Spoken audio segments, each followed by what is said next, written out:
Right, and the other thing that really gets me is that, you know, we hold so many things. Are we losing you again, Corey?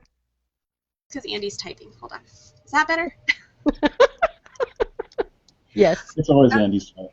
All right, we'll blame Andy.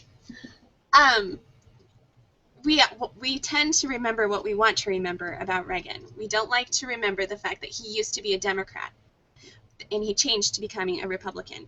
We don't like to remember the fact that at one time he was pro-choice and later on in life he became pro-life. And there are other things that we hold against conservatives today. His immigration policy. He said that one of his biggest regrets was approving amnesty. Mm-hmm. But he did it. He did do it. The last amnesty that has absolutely destroyed us. That was his fault, man. Well, and how about the spending, the out-of-control spending that was going on during his administration? Yeah. Never want to remember those things. And so when we have Republicans in office or who are running for office today, for instance, Mitt Romney was pro-choice at one time and he became pro-life.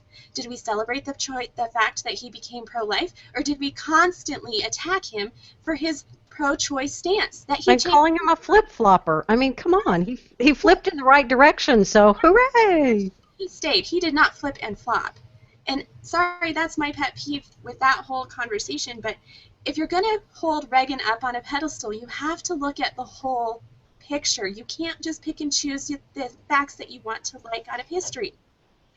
Well, and this is why that's so important, because we saw this in the 2012 cycle. So often it was the hero go round, I say that all the time, where we'd have a candidate that was the superstar, and then something would happen and that candidate would get torched and completely, burned and put out of any, beyond the pale, and then they'd focus on the next one, and that one would find something, and then they would get burned to the ground, and then the next one, and the next one, and the next one, and it's that 20% disagreement sort of area. If we're going to get away from, and I'll do this backwards because the way that the camera goes, if we're going to start over here with the left, which is where we are now presidentially, and we have this range of candidates, my preference is obviously to be closer to this range, this end of the spectrum. But any movement this way is a positive to me. It's not perfect, but it's positive. So my theory is that we pick the level of, I suppose, agreement, the non-negotiable level, or whatever, and all of the people who are on acceptable range, that will go with any of them. The problem is that we make that range of acceptability so far and so narrow that anyone outside of it, we're going to see people stay home and not vote because their guy isn't the one who won in their range of acceptability. So I hope people start thinking about that.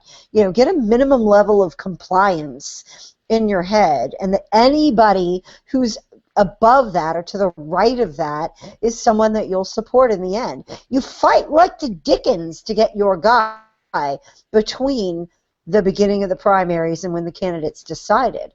But after that, if that candidate is within your acceptability range, you go and you work for them. And the other thing is, during the primaries, you fight like hell for your guy and try not to spend too much time tearing the other guy apart, because all the time you spend doing that, you are building ammunition for the other side to use against that guy when he becomes the guy.